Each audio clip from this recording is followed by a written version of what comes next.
Alright, cards on the table. Yes, I have an evil guy goatee now. I just wanted to see if I could pull it off. So you let me know in the comment section whether or not this look is working.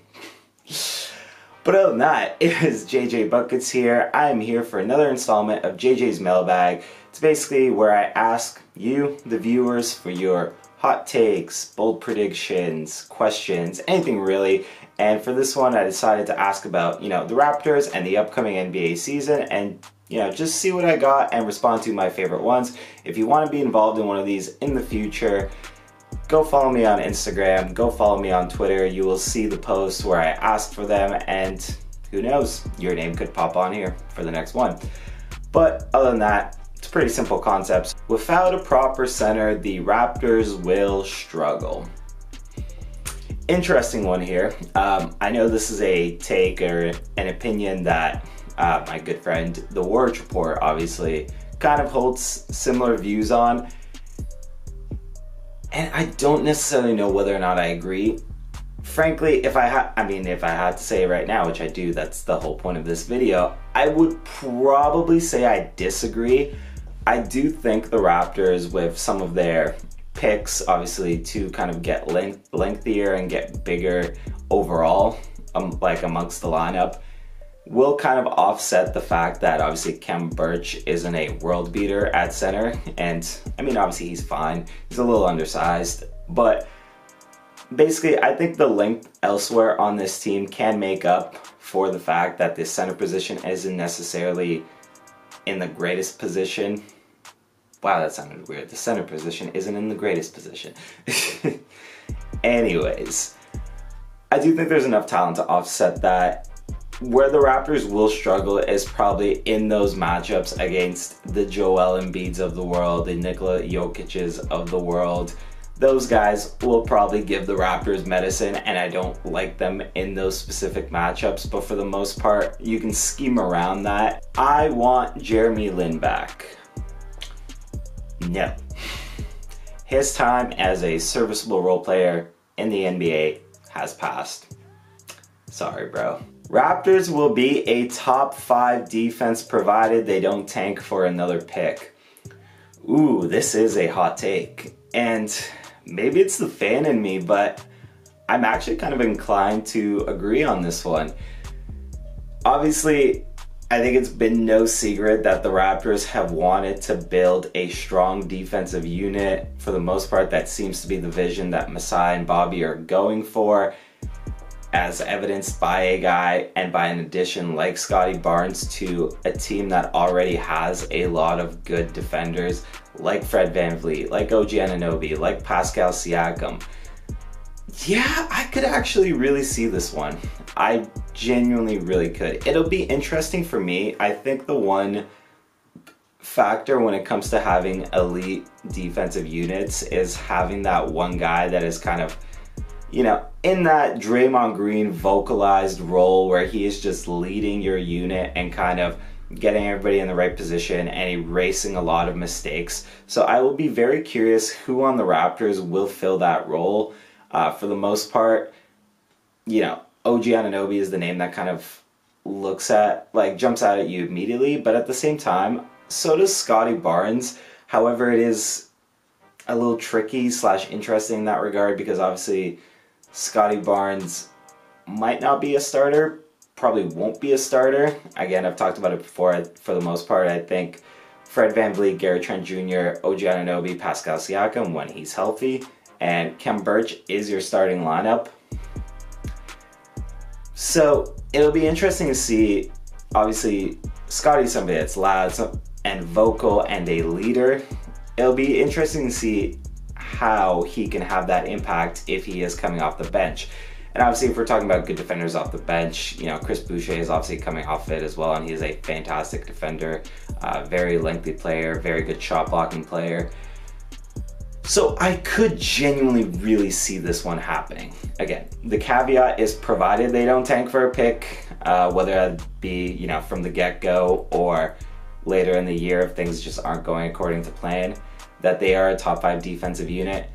I could see it. I could really see it. I think there's enough very talented defensive pieces on this team that it could work. So I got 2 in a row, which were contradicting and interesting, where Scottie Barnes will win Rookie of the Year and Jalen Suggs will win Rookie of the Year. So 2 interesting hot takes, obviously, regarding the Rookie of the Year race. When it comes to that race, if I had to place a bet on somebody before the beginning of the season, I would still probably bet on Jalen Green. I think that Cade Cunningham also has a good case for this award, but where I see Jalen Green having the inside track is he played in the G League, obviously, so he's a little bit more polished with his, I'd say, scoring arsenal. And, you know, that scoring arsenal being practiced against grown men, and at least against somewhat more comparable talent to the NBA versus the NCAA, I guess. You know what I'm getting at there. But basically, he's a more polished scorer, and with Rookie of the Year, obviously big numbers are going to take it. He's going to be given the keys to the offense in Houston, so it's really hard not to imagine him just having a healthy scoring clip, you know, decent, I imagine not great, but like decent assist numbers, and overall just catching the eyes and catching the votes of the NBA media. I really do think Jalen Green, this is his award to lose. If Siakam doesn't play well this season, he could very well be traded. Yeah, 100%. Definitely something I talked about in the last player preview video where I talked about Pascal Siakam. Not that a lot of people have seen that one. So this is my cheap plug to say go watch it, but absolutely think that could be the case. If the Raptors are not where they may be envisioned, you know, midway through the year, obviously before the trade deadline, and they are just out of, I want to say, like, play-in contention, or they kind of come to the same conclusion as they did last year, that they're better off just accumulating another high pick to, you know, secure potentially the future of this team. Pascal Siakam is on the older side, obviously, of this, you know, of this group of players. He's obviously on the older side, and he could very well help almost any contender out there. I think he's a guy that you can plug and play very easily into a lot of situations, frankly, where he's not the number one. So if he doesn't play well this season, we've seen him be a good Robin to a guy like Kawhi, at least in the scoring department. I think overall Kyle Lowry was still the Robin on that team, but at least as a go-to scorer, Siakam was obviously the number 2. So in that regard, if the team's not doing well, and there's an opportunity to recoup some good value from trading Pascal to a contender like the Warriors that want to go all in and send good young assets like a Jonathan Kuminga or a James Wiseman back to this team, yeah, Siakam could easily be out the door by season's end. A two-parter here. Fred VanVleet, is he the long-term point guard for the Raptors? And Pascal Siakam, OG Anunoby, can and should they coexist? So obviously this question really deals with the core of the Raptors and the remnants of that championship team, even though obviously OG was injured for that playoff run. Let's tackle Fred VanVleet first. Is he the long-term point guard for the Raptors? I think so. Fred has been kind of waiting in the wings for a really long time. Now he has the keys to the offense. Will he be the long-term answer there? Yeah. I'd like to believe that both fans and management really like Fred VanVleet. He brings a lot to the table in terms of what he offers as a player with his scoring, shooting, you know, that good bit of playmaking that he has, and the great defender that nobody talks about him being, or at least people don't talk enough about him being. He has a lot of assets that I think any team would happily take, and in this case, the Raptors, I think, will be more than happy to hold on to and to keep at the forefront of their team. Yes, Fred VanVleet is a long-term fit at point guard. I'm fairly confident with that. Obviously, all these opinions are held barring a ridiculously good trade offer. Can and should Pascal Siakam and OG Anunoby coexist? Can they? Yes. Should they? That one is a little bit more interesting. And I think overall the should they question tackles whether or not this core kind of is good enough to be the core moving forward and be the core that gets you back into contention, championship contention in particular. In that regard, can and should they coexist? Honestly, no. And I'm so sorry, but cards on the table here, that opinion more or less stems from the fact that I don't believe in Pascal Siakam as the number one on a championship team. I don't know whether or not that's a hot take, and yeah, those are just my feelings towards the matter. I love Pascal, but in that regard, should they coexist as the 1 and 2, or however you want to kind of hierarch that with Fred VanVleet obviously there as well? No. But should they coexist? I guess just in the regard that, you know, they would make a good fit in terms of making a team good. I know I'm phrasing this weird, but you know what I mean. Yeah. I mean, at the end of the day, I think it depends on what the end goal expectations are. And if your end goal or expectations are to have Pascal Siakam and OG coexist as the 1 and 2 on a championship team, no. On an otherwise just good, talented team that will always be competitive, sure. Russ is gonna flop in LA. Now obviously this isn't a Raptors related one, but I did ask about hot takes about the NBA season in general. So this is a really good one that I liked and that I want to talk about. The idea of Russell Westbrook in LA has definitely grown on me over time. I think I had a similar reaction to everybody else initially, where I looked at Westbrook and I looked at LeBron together and I was like, God, that's a weird fit. Because they're obviously both fairly ball dominant players that are used to being just the primary facilitators and I guess initiators of offense on their team.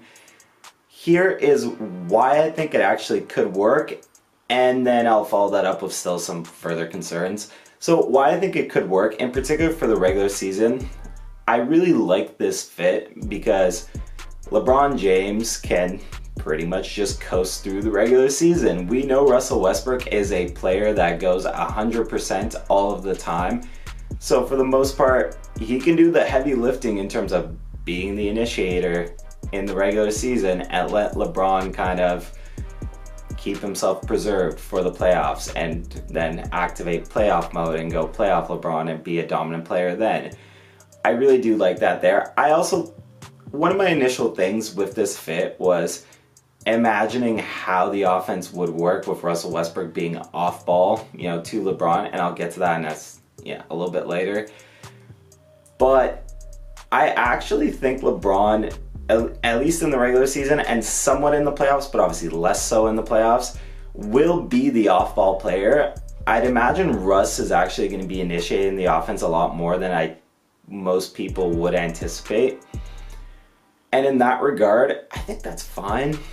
At this point in his career, obviously LeBron's still a streaky shooter, but he's a good enough shooter that he can be an off-ball player and be a good one. Obviously, he would need to work cutting back into his offense a little bit more because for the most part, the past few seasons, I think LeBron is more than content to just stand around and do nothing when he doesn't have the ball in his hands, and that's probably because of the offensive load that he often so has, which obviously with Russell Westbrook, he would have a smaller one, so maybe he'd be a more willing off-ball player. Hopefully, I would say that's what you're banking on, is that he'd be a more willing off-ball player. So in a lot of regards, I do really like the fit. I like it a lot in the sense that it will preserve LeBron. However, where I see the potential issues are decision making with Russell Westbrook has always been an issue. If you're gonna have the ball in his hands a lot, I mean, it's hard to, I guess, coach a guy out of his tendencies and patterns this late into his career, but Russell Westbrook's decision making is gonna have to improve. He obviously just has some questionable and bonehead plays, and I say that with all respect to Russell Westbrook, who is one of my favorite players in the NBA. He will need to improve the decision making, in particular late game decision making a lot, but also with late game decision making, I think LeBron will probably have the ball in his hands in most scenarios, which brings me to point B of Russell Westbrook off ball with LeBron.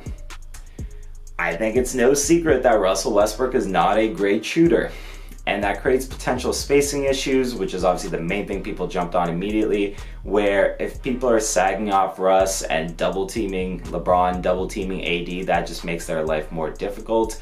Russell Westbrook will need to improve as a shooter, or at least do something off the ball to be active and draw defensive attention so that defense isn't immediately shifting over to LeBron and to Anthony Davis. If he can do that, if those two concerns can be shored up, I actually do really like this fit, and I think it could work in LA, especially if Kyrie Irving, is missing 41 home games because he's unvaccinated, or at least doesn't want to talk about his vaccination status. And I mean, if it's a Brooklyn-LA series, that's New York and LA are two of the cities with the policies where you gotta be vaccinated to play. Just saying, that could be a major competitive advantage for the Lakers. At least in terms of, potential finals matchup. Alright, so that wraps up this edition of the Mailbag. Obviously, there were a lot of opinions there thrown around, both from myself and the viewers, yourself. So there's a lot to disagree with, and there is a comment section to do just that. Drop them below. Other than that, you know the usual drill, right? Like the video. I can't stress enough the way YouTube's algorithm works. It makes such a huge difference, and it only takes like half a second. So please smash that like button for me. It'd be greatly appreciated. Past that, subscribers. We are 67% of the way to 1K subscribers.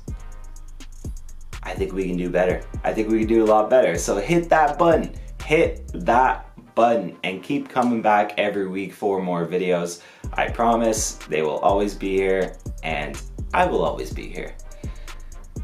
Barring me getting traded, I guess. I don't know where that came from. Anyways, that's the video for today. I hope everybody has a fantastic day and is looking forward to the NBA season as much as I am, but that's going to do it for me. I will see everybody next time.